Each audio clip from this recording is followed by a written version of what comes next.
PSL के day and review में मैं आप सबको वेलकम करता हूं। आज दो गेम्स खेली गई और दोनों ही वन साइडेड गेम्स थी। दोपहर को हैदराबाद किंग्समैन ने अपनी तीसरी गेम लगातार जीती और रावलपिंडीज को हराया।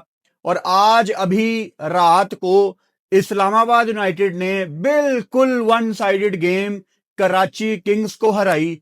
हैदराबाद को रास आ गया कराची में आना, लेकिन कराची को कराची रास नहीं आ रहा। इतनी गलतियां की हैं कराची ने। आज का डे एंड रिव्यू शुरू करने से पहले मैं एक बड़े इंपॉर्टेंट मैटर की तरफ आप सबका ध्यान लाना चाहता हूं, जो कि बहुत छोटी बात है। आप में से काफी लोग कहेंगे यार ये इतना इंपॉर्टेंट नहीं है, लेकिन हम इंसानों की नेचर ऐसी है कि जब तक हमारे सामने कोई बहुत बड़ा वाकया पेश ना आए तब तक हम चीजों को ठीक करने की तरफ नहीं जाते। और मेरी आदत है कि मैं कोई बड़ा वाकया होने से पहले चीजों को आइडेंटिफाई कर देता हूं। आज इस्लामाबाद यूनाइटेड के बैटर मोहम्मद फाइक जब बैटिंग करने आए तब स्पिनर लगा हुआ था और वो हेलमेट के बगैर बैटिंग करने आए। मैं ये लॉजिक मानता ही नहीं हूं कि स्पिनर लगा हुआ है, बैटर हेलमेट के बगैर आ सकता है। ये अलाउ नहीं होना चाहिए। पाकिस्तान सुपर लीग की तमाम टीमें, मैनेजमेंट, सबको मैं ये पैगाम देना चाहता हूं कि प्लीज प्लेयर्स को बताएं कि कोई हेलमेट के बगैर बैटिंग करने नहीं जा सकता। ये अलाउ ही नहीं है। साउथ अफ्रीका के विकेट कीपर की आंख जाया हुई है। ऑस्ट्रेलिया का एक क्रिकेटर जान से गया। सलमान अली आगा को स्पिनर में स्वीप करते हुए बॉल लग गई थी, खून निकल आया था। भाई स्पिनर का बॉल भी लगे ना तो बड़ा कुछ हो सकता है। अल्लाह माफी दे, आपकी आंख तक जाया हो सकती है स्पिनर के बॉल से। तो ये कोई लॉजिक नहीं है कि स्पिनर लगा हुआ है तो भाई मैं हेलमेट के बगैर जा सकता हूं। बड़ा कैजुअली लिया जा रहा है पाकिस्तान सुपर लीग में मामलात को। तो मैं इसको डिस्करेज करता हूं, क्योंकि पाकिस्तान सुपर लीग एक इंस्पिरेशन है बच्चों के लिए। तो बच्चों को क्या पैगाम जाएगा कि यार अगर स्पिनर लगा हुआ है ना तो we can go without helmet. Acceptable नहीं है। गलती है इस्लामाबाद यूनाइटेड की, गलती है अंपायर्स की। मतलब कोई क्रिकेटर, कोई बैटर बैटिंग करने आया, अंपायर्स को वैसे ही कह देना चाहिए भाई आप हेलमेट पहने जाके। इवन कैप के साथ भी अलाउ नहीं होना चाहिए। हमें तब समझ आएगी जब अल्लाह ना करे कोई बड़ा वाकया होगा, किसी को बॉल लगेगी, किसी की आंख जाया होगी, किसी की नाक की हड्डी टूटेगी, किसी का सर फटेगा, फिर पता लगेगा नहीं यार वो हेलमेट क्यों नहीं पहना था, ये क्यों नहीं किसी ने पहले नोट किया, अंपायर्स ने अलाउ कैसे कर दिया। तो किसी वाक्य के पेश आने से पहले चीजों को आइडेंटिफाई करने की आदत डालें। अच्छा, पहले हम रिव्यू करेंगे रावलपिंडी और हैदराबाद का। हैदराबाद के लिए मुझे बहुत ज्यादा खुशी है क्योंकि उनको रावलपिंडी के लेवल की टीम समझा जा रहा था और फिर हैदराबाद ने बताया कि अलग हैं, खुद से ना जोड़िए, अलग हैं, फर्क है हम में। मतलब आज तो दोनों का मैच भी था आपस में। वो दो टीमें हैदराबाद रावलपिंडी, जो नीचे दोनों भाई दोनों तबाही कोने में बैठे हुए थे अपने अपने मैच हार के, लेकिन हैदराबाद ने 3 में से 3 गेम्स जीत के ये बता दिया सबको कि भाई साहब हम प्ले ऑफ में आने के लिए रेडी बैठे हुए हैं, हम आ सकते हैं। और आगे अगर हैदराबाद ने मुल्तान को हरा दिया जो कि बड़ी तगड़ी टीम है, तो जो कॉन्फिडेंस हैदराबाद किंग्समैन का आसमानों को छुएगा उसका ना आप कोई हिसाब नहीं लगा सकते। अच्छा, मैंने जब रावलपिंडी के स्क्वाड का रिव्यू किया था पीएसएल शुरू होने से पहले, तो मैं अपनी बात पे कायम था, अभी भी कायम हूं कि रावलपिंडी की ना टीम बुरी नहीं है, इनके पास अच्छे क्रिकेटर्स हैं और कोई T20 गेम जीतने के लिए आपको आपकी टीम में 3-4 अच्छे प्लेयर हो ना, आप जीत सकते हो। लेकिन रावलपिंडी नहीं कनेक्ट कर पा रही। अब आपको मैं बिल्कुल बेसिक चीजें बताऊंगा कि आज क्या क्या चीजें गलत हुई हैं और रावलपिंडी ने गलती कहां पे की। आज एक नई पिच पे मैच हुआ था। मतलब ये जो पिच थी जिसपे आज दोनों गेम्स खेली गई हैं, ये पिच पीएसएल में अभी तक इस्तेमाल नहीं हुई। ये पिच थोड़ी सी मुख्तलिफ थी, थोड़ी स्लो थी, इंतहाई ड्राई थी, बहुत ज्यादा ड्राई थी। एक चीज जो मैंने इस पिच पे नोट की, अभी तक किसी भी पिच पे इतना बॉल नीचे नहीं रह रहा था। इसमें एट टाइम्स एक्स्ट्रा बाउंस आता था, लेकिन काफी दफा मैंने देखा कि बॉल थोड़ा सा नीचे रह रहा था, थोड़ी सी स्लो आ रही थी बॉल, बल्ले पे रुक के आ रही थी। अब आप कहेंगे अगर बॉल रुक के आ रही थी तो यूनाइटेड ने तो बड़ी आसानी से शाम को चेज कर लिया। उसकी वजह यह है कि कराची ने गलतियां बड़ी की। जब आप टोटल इतना कम लगाते हो और ऑपोजिशन आके आप पे अटैक करती है तो आपके पास प्लान बी होना चाहिए। कराची के पास वो प्लान बी था ही नहीं, इसीलिए यूनाइटेड बड़े आराम से गेम पहले जीत गई। वो दूसरे मैच की जब मैं बात करूंगा उस पर हम आएंगे। तो रावलपिंडी यहां पे पहले बॉलिंग ही करना चाहती थी। मार्नस ने दोपहर को टॉस पे कहा कि हम यहां पे बॉलिंग करेंगे क्योंकि बिल्कुल फ्रेश पिच है, और फ्रेश पिच में you always want to bowl first. आप देखना चाहते हैं ना कि इस पिच में ऐसा क्या है जो अभी तक हमें नहीं पता, क्योंकि बिल्कुल ब्रांड न्यू पिच थी। दोनों कप्तान बॉलिंग करना चाहते थे, लेकिन मार्नस ने, हैदराबाद ने टॉस जीतकर पहले बॉलिंग का फैसला किया। अब रिजवान साहब ओपन करने आते हैं, आज भी उस्मान ख्वाजा की जगह, उस्मान ख्वाजा के साथ यासिर खान इनकी टीम में ओपनर है। पहले भी इनको नीचे धकेल दिया गया था, आज भी ये वन डाउन आए। इनकी टीम में नीचे अब्दुल्ला फजल को भी पांचवें छठे नंबर पर भेजा जा रहा है कि नीचे आप बैटिंग करें।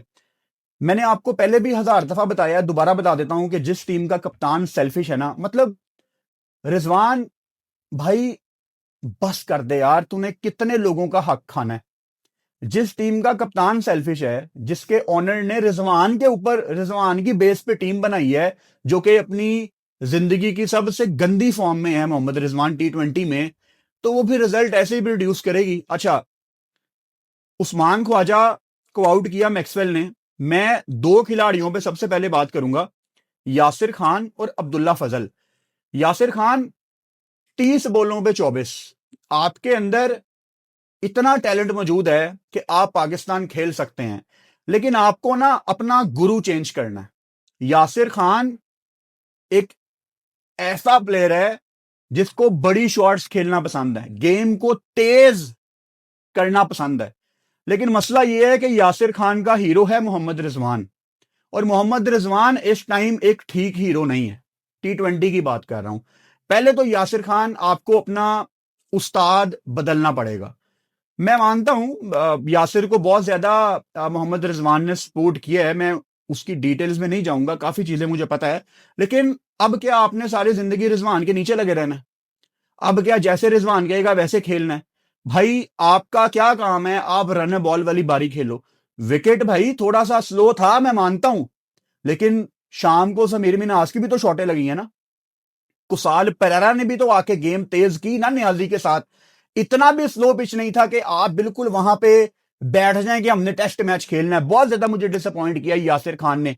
नीचे अब्दुल्ला फजल 3 4 5, पांचवें नंबर पे इनको बैटिंग कराई गई, 14 बॉलों पे 11। मुझे बहुत ज्यादा डिसअपॉइंट किया अब्दुल्ला फजल आपने। देखो, आप ओपनर हो, बहुत स्टाइलिश बैटर हो, मैं मानता हूं आपको ओपन करनी चाहिए, लेकिन इस टूर्नामेंट में आपको मौके मिले हैं जहां पे आपके पास अभी 8 9 10 11 12 ओवर्स हैं, एक आके बारी तो लगाओ यार।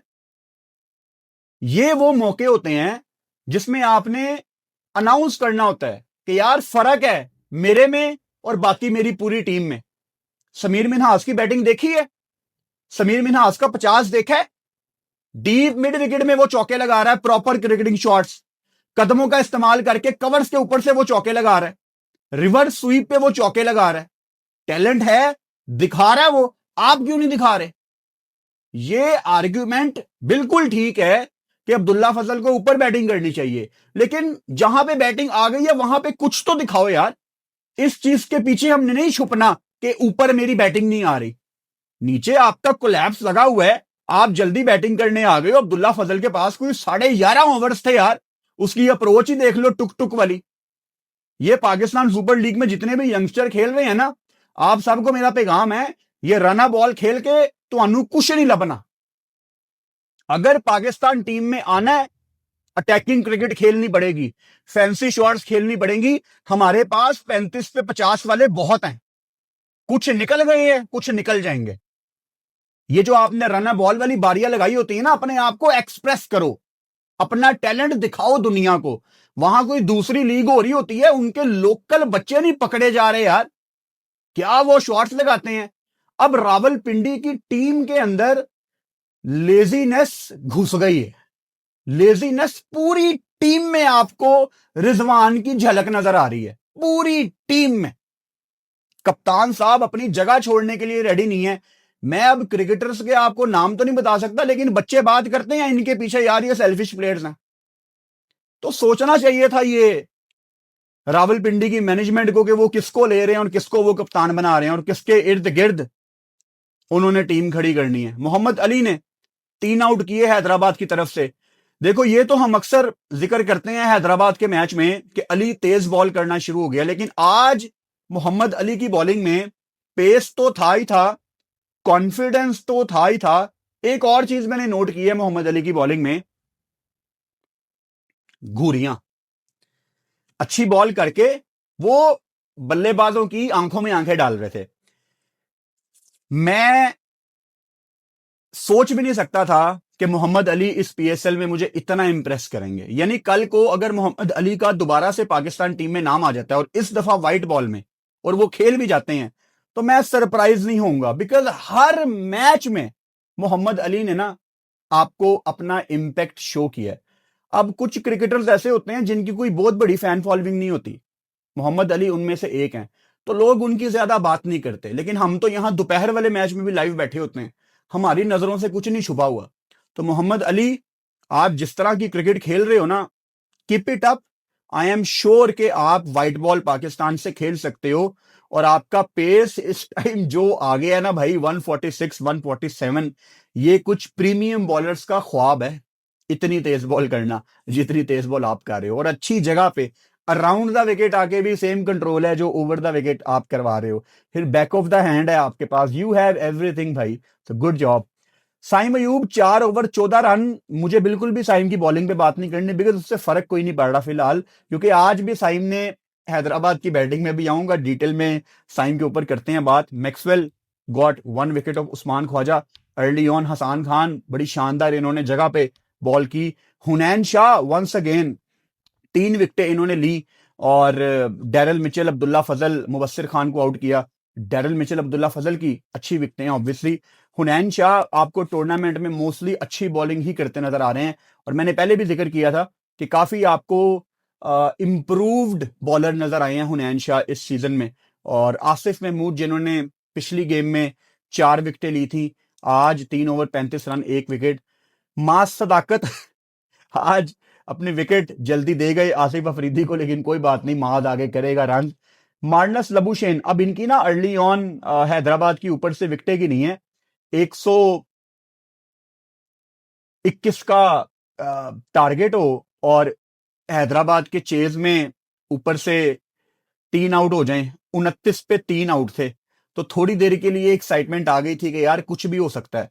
फिर कमेंटेटर को भी मैंने सुना कि कमेंटेटर कह रही थी कि यहाँ पे मार्नस को अपनी टिपिकल बारी खेलनी है, रन बॉल वाली, और वही उसने खेली। 21 बॉलों पे 32 रन बड़े क्रूशल उसने किए।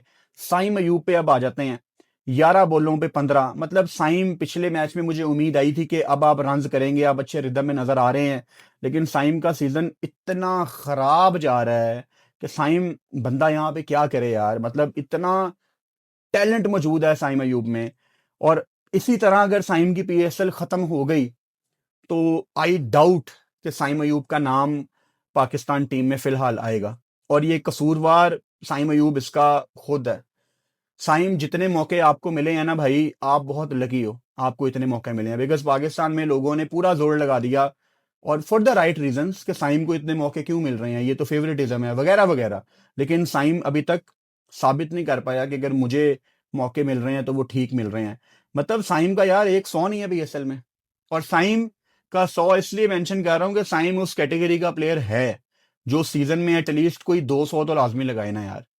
तो दिल टूटता है, क्योंकि पाकिस्तान की इतनी इन्वेस्टमेंट है, और इन्वेस्टमेंट से ज्यादा इंपॉर्टेंट के हमारी उम्मीद है साइम अयूब। देखो साइम अयूब, ये जितने भी हमारे यंगस्टर आए हैं ना पिछले 3-4 साल में, साइम इनमें से पहला था जिसने आके वो फैंसी शॉट्स खेलना शुरू की थी, no look shot, deep fine leg के ऊपर से स्कूप शॉट। तो हमें साइम ने दिखाया कि पाकिस्तान में भी कोई ऐसी शॉट्स खेल सकता है। बाकी बच्चे बाद में आए हैं, मास सदाकत, समीर मिन्हास, हारिस, हसन नवाज, ये बाद में आके इन्होंने जगह बनाई है। हारिस ने पहले डेब्यू किया था, लेकिन बाद में हमने उसका कमबैक देखा। So very disappointing performance from Saim Ayub once again. नीचे कुसाल परेरा ने आते साथ ही जब चार्ज किया ना, उसने चौके लगाए हैं, तो वहां पे हैदराबाद की थोड़ी सी जान में जान आई। और शुक्र है कि आज बारी लगी है कुसाल परेरा की, क्योंकि कुसाल परेरा की 24 बॉलों पे 32 रन की बारी की बदौलत ही ये गेम हैदराबाद जीता है। क्योंकि मैक्सवेल भी पहली बॉल पे आउट हो गया था। फिर नीचे आप नियाजी को क्रेडिट दें, ये दूसरी गेम है नियाजी की जिसमें वो नॉट आउट बाहर आए हैं और उसने टीम को मैच जितवाया है। और शुरू में नियाजी बहुत ज्यादा स्ट्रगल कर रहा था, और मैं यहाँ पे नियाजी को मिसालें भी दे रहा था कि भाई वहां आमिर जमाल ने मैच जितवा दिया। पहला उसने अब्दुल समद की शॉटें लग रही हैं, तो देखो आपका मुकाबला अब्दुल समद के साथ है। तो नियाजी शुक्र है कि चेज में आपको दूसरी दफा उसने टीम को मैच जितवाया। So good job Niazi. Bowling भी रावलपिंडी की बिल्कुल ही फारग है। आसिफ अफरीदी को जितना तजर्बा है, इन्होंने अच्छी बॉलिंग करनी ही करनी थी। विकेट टू विकेट ऊपर माज और साइम को आउट किया। आमिर को नया बॉल ये नहीं दे रहे, और जब वो आ भी रहे हैं दूसरे चेंज पे, तो उस तरह से आमिर बॉल नहीं कर पा रहे। अब लोग ना आमिर को ज्यादा रन्स नहीं पड़ रहे, इससे आमिर को जज कर रहे हैं कि 3 ओवर में 22 रन, ये तो बड़ी अच्छी बॉलिंग है। लेकिन देखो आमिर का ना रोल कुछ और है। Aamir is the kind of bowler जो अपने बलबूते पे मैच जितवाएगा। ये एक्सपेक्टेशंस हैं मोहम्मद आमिर से, जो वो नहीं कर पा रहे। अब अगेन टारगेट बहुत कम था, लेकिन 6 मैच बहुत ज्यादा होते हैं, और अभी तक मोहम्मद आमिर ने एक भी गेम नहीं जितवाई अपने बलबूते पे। 6 में से 6 मैच हार के रावलपिंडी सबसे लास्ट में है, और आज हैदराबाद भाई साहब चौथे नंबर पे मौजूद है। कराची मैच जीत के 5वें नंबर पे आ गया। सो आते हैं दूसरे मैच पे। Karachi Kings 3 back to back match हार चुका है, और ये तीनों अपने घर में कराची मैच हारा है। आई मीन कराची किंग्स ने अपने पांव पे थोड़ी कुल्हाड़ी खुद भी मारी है, और कुछ टूर्नामेंट की शेड्यूलिंग का भी मसला है। ब्रेक के बाद कराची किंग्स को रास ही नहीं आया टूर्नामेंट। मतलब प्लेयर्स ऑस्ट्रेलिया चले गए, मुल्तान के प्लेयर आजकल कुछ दुबई बैठे हुए हैं। तो बड़ी अजीब चीजें हो रही हैं पाकिस्तान सुपर लीग में। और कराची ने मेरा ख्याल है तीसरा ओपनिंग पेयर अपना ट्राई किया अभी तक, और David Warner was not available. Probably उनकी बैक पेन है, कोई इशू चल रहा है उनका, और इसीलिए आज साद बेग ने ओपन की जैसन रॉय के साथ। जैसन रॉय आज दोपहर को ही पहुंचे थे, और आते साथ ही उन्होंने मैच खेला, और इस बात पे मैं उनको अप्रिशिएट करता हूं। लेकिन जैसन रॉय का आना पाकिस्तान सुपर लीग में एक दफा दोबारा से, आई थिंक ये काफी अच्छी खबर है। अब ये यूज्ड पिच थी सेम वाली, तो ये तो मुझे पता था कि यहाँ पे थोड़ा सा रुक के बॉल आना है। तो आई वॉज नॉट एक्सपेक्टिंग 180 190, यहाँ पे 160 165 वाला टोटल कंपेटिटिव टोटल हो सकता था। लेकिन फिर आप कहेंगे यूनाइटेड तो 16 ओवर में मैच जीत गई। वो इसलिए कि कराची किंग्स ने बहुत जल्दी गिव अप कर दिया था। हम लाइव बैठे हुए थे, मैं यही बात कर रहा था कि कराची तो कोशिश ही नहीं कर रही कि वो इस्लामाबाद को फोर्स करे कि वो गलतियां करे। एक टाइम पे जब समीर मिन्हास और दूसरा की नाम है यार इदा कॉनवे, जब ये खेल रहे थे, कितने आराम से उन्होंने सिंगले ली हैं। लॉन्ग ऑफ लॉन्ग ऑन पीछे हैं, ये ball I single single single single. By the way जो पहली विकेट है समीर मिन्हास की, मोइन अली ने आउट किया है, साद बेग ने स्टंप किया है। तो अब बताओ, पहली विकेट जो गिरी है वो ऑफ स्पिनर ने ओवर द विकेट सज्जे को आउट किया है। ये मैचअप के चक्कर में हम कल भी बात कर रहे थे, उन्होंने उस्मान तारिक को बॉल नहीं दी कि 2 राइटी खेल रहे हैं। ये कोई बात नहीं होती यार। पहली विकेट ली ना ऑफ स्पिनर ने, मोइन अच्छी बॉलिंग कर रहा था सज्जों के अगेंस्ट भी। तो खैर, ऊपर साद बेग आज जल्दी आउट हो गए, ग्लीसन ने उनको आउट किया। हैदर अली ने बड़ा शानदार कैच पकड़ा, थोड़ा सा स्लाइड करके बॉल नीचे रह रहा था। और जो इंटरनेशनल प्लेयर होते हैं ना, उनको ये वाले कैच पकड़ना सूट भी करते हैं, ताकि बच्चे इंस्पायर हों कि अच्छा इस तरह कैच पकड़ते हैं। तो बहुत अच्छा कैच था वो साद बेग का जो हैदर अली ने पकड़ा। जैसन रॉय दोपहर को आए थे, रात को उन्होंने गेम खेली, तो ज्यादा हम उनको जज नहीं करेंगे। इंग्लैंड से सीधा पाकिस्तान 27 बॉलों पे 39। अब अगेन थोड़ा सा लो पिच था, नीचे रह रहा था बॉल, तो उस लिहाज से ये एक डिसेंट कैटेगरी की बारी थी। रिजा हेनरिक्स 44 बॉलों पे 51। मैं मानता हूं कि विकेट थोड़ी स्लो थी, बॉल रुक के आ रहा था, बट रिजा हेनरिक्स ने बहुत ज्यादा टाइम लिया। ये जो 44 बॉलों पे 51 है ना, ये ज्यादा से ज्यादा आई थिंक कोई 34 या 35 बॉलों पे होता तो समझ आ जाता क्योंकि विकेट थोड़ा स्लो था, लेकिन रजा हेनरिक्स ने थोड़ी एक्स्ट्रा बॉलें ले ली और फिर थोड़ी सी एक टेक्निकल गलती यहां पे कराची किंग्स ने ये भी की कि खुशदिल शाह को ऊपर भेज दिया और इन फॉर्म मोइन अली नीचे रहे। और फिर सलमान अली आगा की पीएसएल तो इतनी खौफनाक जा रही है, शादाब खान ने उनको आउट किया और आज भी सलमान अली आगा ने रन्स नहीं किए। अब सलमान अली आगा के बारे में मैं पहले से सोच रहा हूं कि क्या चल रहा है, बिकॉज कराची किंग्स ने इनको कप्तान नहीं बनाया डेविड वार्नर के बाहर बैठने के बावजूद। आई डोंट नो उसके पीछे क्या वजह है, क्योंकि इन्होंने एक दफा हसन अली को भी वाइस कप्तान अनाउंस किया था, तो शायद एक आउटसाइडर को कप्तान बना दिया कि आपस में कोई ना सोचे कि इसको कप्तान बना दिया इसको नहीं। लेकिन आगा से एक्सपेक्टेशंस बहुत ज्यादा हैं, क्योंकि T20 में अभी भी सलमान अली आगा को साबित करना है अपने आप को। क्योंकि अगर हम गिनने में आए तो तीन बारियां सलमान अली आगा की जो टोटल T20 में लगी हैं, 3-4, उसके अलावा कुछ है नहीं है। अभी सलमान अली आगा पाकिस्तान क्रिकेट बोर्ड के प्लान्स में है कि ये T20 की कप्तानी करेगा, लेकिन पाकिस्तान सुपर लीग में सलमान अली आगा के बारे में कुछ लोग कह रहे थे कि इनको कराची का कप्तान होना चाहिए था, लेकिन इस बेस के ऊपर तो आगा अपना नुकसान खुद कर रहा है।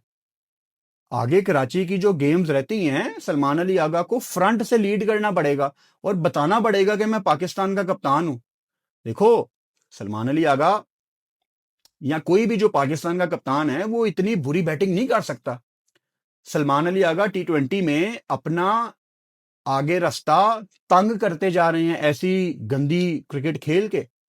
तो आगा को रियलाइज करना पड़ेगा, बिकॉज जिस नंबर पे भी कराची किंग्स उनको बैटिंग करा रही है, आई थिंक बिल्कुल ठीक है, उनकी जल्दी ही बैटिंग आती है, ऊपर अर्ली ऑन कोई विकेट गिर जाती है, लेकिन आगा इंपैक्ट नहीं क्रिएट कर पा रहे। तो सलमान अली आगा को करना पड़ेगा, बिकॉज मेरा आगे से दिमाग में ना पाकिस्तान की टीम आती है कि पाकिस्तान की टीम में इन सब ने कॉन्फिडेंस लेके जाना है। तो सलमान अली आगा अनफॉर्चुनेटली बहुत ज्यादा डिसअपॉइंट कर रहे हैं टूर्नामेंट में। आजम खान बहुत अच्छी बैटिंग की, 29 बॉलों पे 34 रन किए, 117 का स्ट्राइक रेट। भाई आजम खान ने एक प्रॉपर बैटर की तरह बैटिंग की है, मतलब वो स्लॉग स्वीप भी मारा था डाउन द ग्राउंड। जिस चीज के लिए आजम मशहूर है, टोटल ऑपोजिट उसने बैटिंग की विकेट को देखते हुए। तो आजम खान की ये बारी बहुत ही शानदार थी, 1 छक्का 3 चौके, बहुत जबरदस्त बारी थी। अगेन गलती इन्होंने यहाँ पे ये की कि मोइन अली जिनको थोड़ा पहले आना चाहिए था, बिकॉज ये ऐसी विकेट है कि यहाँ पे 10 15 20 रन का भी फर्क, बहुत बड़ा फर्क हो सकता है आखिर में। तो मोइन नीचे आया और खुशदिल शाह को इन्होंने ऊपर भेज दिया। आखिर में करते कराते 150 टोटल इन्होंने बोर्ड पे लगाया। Imad Wasim was little bit expensive, क्योंकि विकेट टू विकेट बॉल करने के लिए मशहूर है इमाद वसीम, कम रन देने के लिए मशहूर है। 4 ओवर में 36 रन दिए। ग्रीसन की बड़ी शानदार पीएसएल जा रही है, नया बॉल बड़ा अच्छा करते हैं, पुराना बॉल भी जगह पे विकेट टू विकेट करते हैं। 4 ओवर में 22 रन, 2 विकेटें, 7 बेक। और आजम खान की इंपॉर्टेंट विकेट ली, because Azam Khan was set. तो अब आजम ने लॉन्च करना था और वहां पे इन्होंने आउट किया आजम को। Faheem was good, 4 over 28 run, 1 wicket. और नीचे शादाब खान 4 ओवर 28 रन, 2 विकेटें। शादाब का सिर्फ चौथा ओवर बुरा था। अब बुरे से मेरा मतलब है कि बहुत पीछे बॉल कर रहे थे ऑफ स्टंप के बाहर। उसको अगर मैं निकाल दूं तो with the ball Shadab Khan was brilliant, and with the bat आखिर में उन्होंने जो 16 बॉलों पे 31 रन किए। गेम तो वैसे भी इस्लामाबाद यूनाइटेड जीत रहा था, लेकिन एक होता है ना कि आप इंपैक्ट छोड़ के जाते हो, वो इंपैक्ट छोड़ा है शादाब खान ने। बॉलिंग की अभी मैं पहले बात कर रहा हूं, तो सलमान अली आगा को आउट किया और ऊपर जैसन रॉय को आउट किया। दोनों बड़ी विकेटें हैं, स्पेशली जैसन रॉय की। अगेन चौथे ओवर को अगर मैं निकाल दूं तो पहले 3 ओवर बहुत ज्यादा शानदार थे। एक मेरा मशवरा शादाब खान को यह है कि whenever you come to bowl आपको स्लिप रखनी चाहिए, क्योंकि मैंने बहुत दफा देखा है शादाब की स्लिप निकलती है और कोई स्लिप पे फील्डर नहीं होता। अब वो कप्तान है, as a leg spinner chances are very high कि स्लिप निकलेगी। ऑफ स्पिनर पे इतनी स्लिप नहीं निकलती, फास्ट बॉलर पे इतनी स्लिप नहीं निकलती जितनी लेग स्पिनर की स्लिप निकलती है, क्योंकि बॉल बाइंड निकल रहा होता है उसका। तो एज ए लेग स्पिनर अगर आप स्लिप रखोगे तो बैटर को भी मैसेज जाएगा कि यार ये बॉलर को ना अपने ऊपर पूरा बिलीव है कि ये मेरी स्लिप निकलवा लेगा। तो एक प्रेशर आता है, तो मजीद आपकी बॉलिंग में निखार आता है, आपके अंदर कॉन्फिडेंस आता है। Mohammad Hasnain 4 over 34 run, 1 wicket. Mohammad Hasnain was very poor with the ball. आज इनको शामिल किया गया, 138 140 पे एक आधी कोई बॉल कराई होगी। मोहम्मद हसनैन ये बॉलर नहीं है 137 138 वाला, ऐसे तो लगे पड़े हैं, इतनी तो शहीन भी करा लेता है अब अपने अच्छे दिन पे। तो मैं हैरान हूं कि हसनैन का पेस कहां पे चला गया है, या उनका एक्शन चेंज होने के बाद उन्होंने अपनी जंप थोड़ी बड़ी कर ली है, उसकी वजह से उनका फ्लो टूट रहा है। बट अगर हसनैन ने 138 पे बॉल करानी है तो मेरे ख्याल से नहीं हसनैन अपना दोबारा पक्का वाला कमबैक कर सकेंगे पाकिस्तान टीम से, बिकॉज हसनैन का पेस ही था ना जो हसनैन को डिफरेंट करता है बाकी सबसे। खैर 150 का टारगेट था, पता तो था कि यूनाइटेड ने ये गेम जीतनी है, कराची थोड़ी गेम को टाइट कर सकता था बॉडी लैंग्वेज से, लेकिन अगेन गलती करने पे मजबूर ही नहीं किया इस्लामाबाद को। लॉन्ग ऑफ लॉन्ग ऑन पीछे है, कभी कभी होता है ना कि बैटर्स गलती नहीं कर रहे, आप फील्डिंग आगे ले लेते हो कि मैच तो हम हार ही रहे हैं, चलो इनको चैलेंज करते हैं, चलो यार हमें मारो, आप कितना चार्ज कर सकते हो। उस चक्कर में आपको एक आधी विकेट मिल जाती है, कोई स्लेजिंग होती है, कोई आप पास आते हो, जब चीजें आपके हाथ में नहीं होती आप ये टैक्टिक्स अपनाते हो, लेकिन किसी ने कोशिश नहीं की। इतने आराम से इस्लामाबाद ने ये मैच हराया है कराची को कि मुझे यकीन नहीं आ रहा था यार ये किस तरह की क्रिकेट हो रही है। कोई इंस्पिरेशन नहीं है, कोई मोटिवेशन नहीं है, बस आ रहे हैं, बॉल कर रहे हैं, सिंगल डबल हो रही है और वापस जा रहे हैं। समीर मिनहास वाज ब्रिलियंट माशाल्लाह, 36 बॉलों पे 58 और 10 चौके लगाए हैं समीर मिनहास ने, और इतने खूबसूरत चौके लगाए हैं। मेरी दुआ है कि अल्लाह ताला समीर मिनहास को पाकिस्तान से लंबा खिलाए। थोड़ा सा समीर मिनहास ने मजीद पकना है, एक आधा सीजन और खेले। डोमेस्टिक का भाई खूबसूरत टैलेंट है, और अल्लाह करे कि ये टैलेंट के साथ साथ मेहनत भी करे, क्योंकि हमने माजी में ऐसे प्लेयर्स देखे हैं जो टैलेंटेड तो बहुत ज्यादा होते हैं, अपने टैलेंट की वजह से वो एक मुकाम भी हासिल कर लेते हैं, लेकिन फिर वो गेम को फॉर ग्रांटेड ले लेते हैं। तो मेहनत आपने कभी नहीं छोड़नी। आप अपने टैलेंट की वजह से एक मुकाम पे आ जाते हो, लेकिन उस मुकाम से ऊपर नेक्स्ट लेवल पे आपको सिर्फ हार्ड वर्क पहुंचाती है, क्योंकि हार्ड वर्क से तो आप वो शॉटें, वो रेंज ले आते हो जो आपने कभी जिंदगी में नहीं सोचा होता कि ये शॉट्स मैं खेल सकता हूं। तो गुड जॉब समीर मिनहास। और कॉनवे, उन्होंने ऊपर 53 किया, दोनों ओपनर्स ने बेसिकली 50 किया। कॉनवे जिस तरह आगे आके समीर मिनहास को बता रहे थे, I mean Sameer Minhas lucky, क्योंकि बहुत ज्यादा तजर्बा है कॉनवे का, आईपीएल भी खेले हुए हैं, सीएसके न्यूजीलैंड से खेलते हैं, तो बहुत तजर्बा है कॉनवे के पास, और वो जितना भी बताएंगे मेरा ख्याल है बहुत कुछ सीखने को मिलेगा समीर को और बाकी यंगस्टर्स को भी। फाइक 8 बॉलों पे 5 वन डाउन आए और हेलमेट पहन के आओ फाइक भाई, हेलमेट पहन के आओ, ये एक्सेप्टेबल नहीं है। शदाब खान 16 बॉलों पे 31, बहुत खूबसूरत बारी खेली, और अगेन वही पिच था, ऊपर रावलपिंडी ने कोशिश ही नहीं की, तो वही पिच था ना। मैं तो वो रवि शास्त्री की एग्जांपल देता हूं कभी कभी, काफी हद तक वो बात ठीक है कि पिच को निकालो गेम से, it's all about the mindset भाई। तो माइंडसेट आपका होना चाहिए चार्ज करने वाला। मीर हमजा, इनको ऊपर ऑन द ट्रॉट 3 ओवर करवाए गए, एक आधा चांस भी क्रिएट हुआ, लेकिन मीर हमजा ना कराची किंग्स से लगातार खेलने के बाद, बार बार खेलने के बाद एक इंपैक्ट नहीं क्रिएट कर पा रहे। मतलब मुझे मीर हमजा की ऐसी परफॉर्मेंस देखनी है जहां पे वो अपनी टीम को मैच जितवाएं, match winning knock, match winning spell is the word for bowler, but वो कर नहीं पा रहे मीर हमजा। अच्छी बॉल करता है, एक आधी निकलती है बॉल अंदर बाहर, एक आधा चांस भी क्रिएट हो जाता है, लेकिन परफॉर्मेंस नहीं आ रही। हसन अली वाज गुड, एक विकेट भी इन्होंने ली मोहम्मद फाइक की, और हसन अली की बॉल पढ़ के जिस तरह निकल रही है ना, एक स्पार्क आपको टूर्नामेंट में वैसे ही हसन अली की बॉलिंग में ओवरऑल नजर आ रहा है। आगा को एक ओवर में 14 रन पड़े। ऑब्वियसली जब आपने समीर मिनहास ने इनको चार्ज किया था, जब आपने बैटिंग में कुछ नहीं किया तो बॉलिंग में वैसे ही आप खोए खोए रहते हो। खुशदिल शाह को भी एक ओवर में 17, बेसिकली 1 2 3 4 5 6 7 बॉलर इस्तेमाल कर लिए इन्होंने, और पता ही नहीं था कराची को कि करना क्या है। बड़ी खोई खोई टीम है कराची किंग्स, कुछ समझ नहीं आ रहा इनको कि कैसे हमने जीतना है। So it was a long day, but unfortunately दोनों मैच बहुत ही बोरिंग हुए हैं, बिल्कुल भी मजा नहीं आया। और फिर पीएसएल वाले झूठ बोलते हैं कि बिलियन व्यूज आ गए हैं, पता नहीं किसको बेवकूफ बनाते हैं। कल एक ही मैच है जो कि लाहौर और कोयटा का है, शाम को 7 बजे। सो इंशाल्लाह ताला 6:25 पे रात को आपसे लाइव में मुलाकात होती है। चैनल को सब्सक्राइब कर लो और बेल आइकन लाजमी दबाओ ताकि आने वाली वीडियोस का नोटिफिकेशन आपको मिल सके। Good night.